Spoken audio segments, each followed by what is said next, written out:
I have loved this gospel for quite some time because I've always felt that it showed Jesus at his most clever.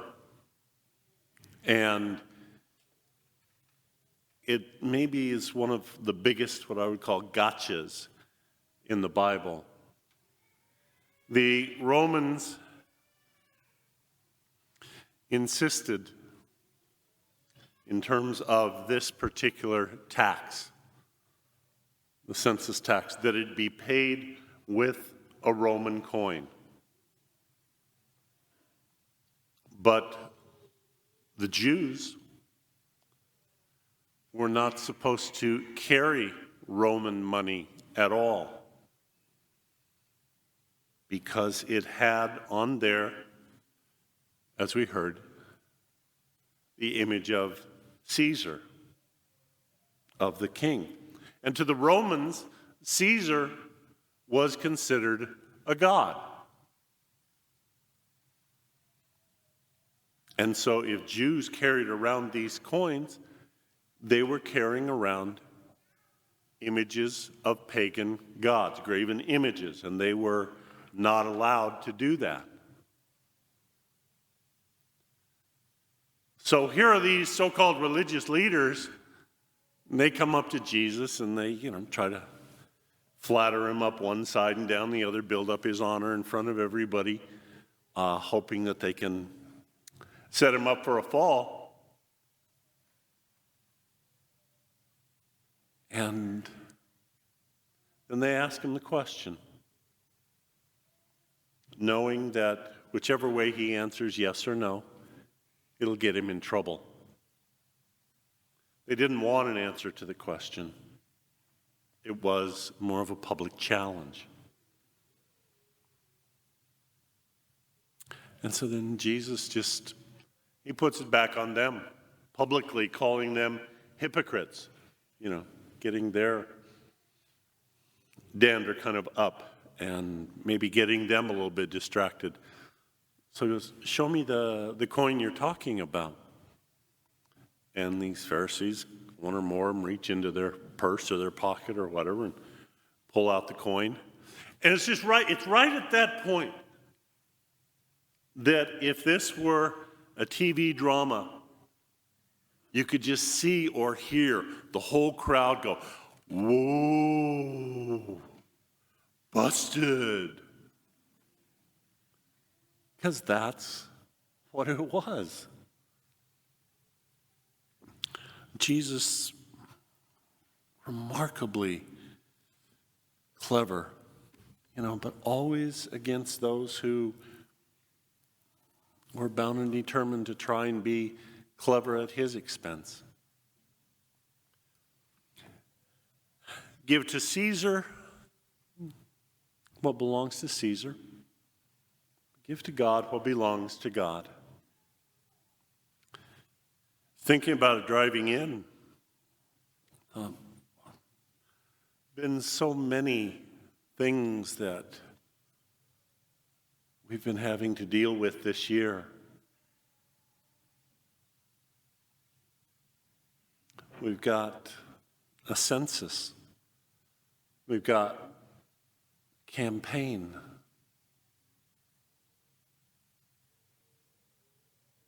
We've even had a quake.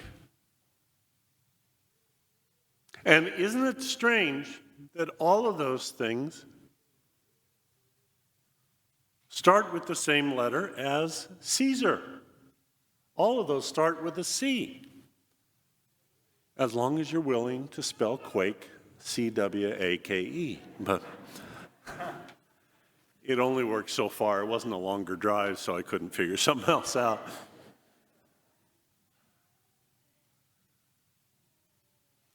But received a remarkable gift this week. One of the folks on the parish staff, they sent out a short little YouTube video, about 4.5 minutes, and it was put out by a young man named Matt Harden. And Harden has done a number of these videos, but this one he did in 2012. And basically what he does is he just goes to different places throughout the world and he gets himself filmed dancing. And as he puts it, he'll invite others, and in a few of the scenes, they're just short little snippets, one after the other, in different places, here, there, everywhere. In some scenes, he's maybe having to, teach folks in these foreign countries some of the dance moves. In some of the places, they're teaching him their dances, tribal dances, and that sort of thing. But then it gets to be really large groups, just kind of all dancing together. Sometimes it seems pretty choreographed, sometimes it seems pretty disorganized. But it's amazing. He's doing this with people in all 6 continents. He's in South America, down in Caracas and Medellin.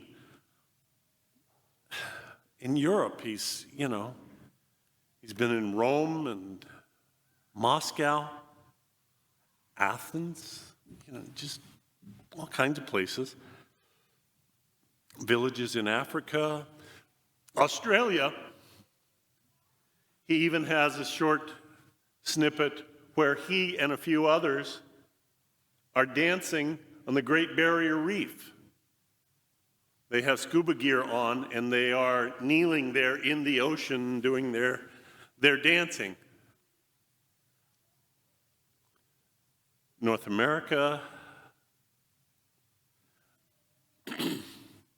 This particular video, he and a group of people, a good-sized group of people, are dancing on the blue turf. It is cool to see, and you just kind of, and then it's on to the next one. But, he danced with a group of firefighters in League City, Texas. He danced with a group of people in Philadelphia on the steps of the museum that Rocky made famous. He even danced with the flight deck crew on the flight deck of the USS Abraham Lincoln. It was such a cool video. So many different people, different dress, some of them native dress, some of them in the uniforms that they wore, others in just casual dress of the day. It didn't matter. They were dancing together, having fun. And the reason I say this was a gift, because I got done watching this and I felt like someone had taken my heart and just run some Windex over it. I just felt a lightness. Not necessarily I wanted to get up and dance, but just it made me realize that, as he said, all of the stuff, it can and it does take a toll on us. Sometimes in ways that we're not even aware of. It just weighs down our hearts.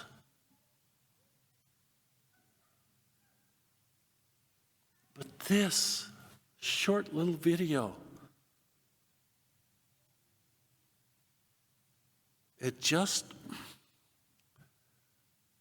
I watched it and I thought, these are the things of God. Joy, people being together, people accepting one another.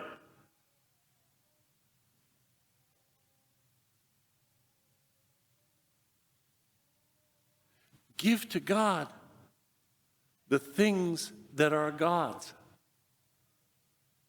And it reminded me of something that maybe we can be forgetting as we have to focus on viruses and masks and politics and so on and so forth. And that is,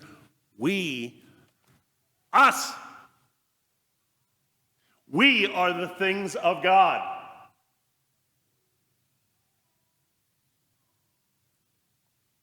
And we forget that. And we get so caught up that we don't rejoice in that. And so, I'm going to encourage you, if you possibly can, to check out Matt Harden's video. Those of you that are watching the live stream, please don't do it right now. Stay with us here for Mass. But it's the 2012 video. He's got several on there. I will see if we can't get the link posted on the parish website in the next day or two, just so that you can go to it. But like I say, we are the things of God. Yes, we have our responsibilities. Yes, we have to render to Caesar the things that are Caesar's. But we give to God joy, love, community. Because God has given them to us, and He knows those are the things that lift our hearts. Those are the things that in tough times we need so much.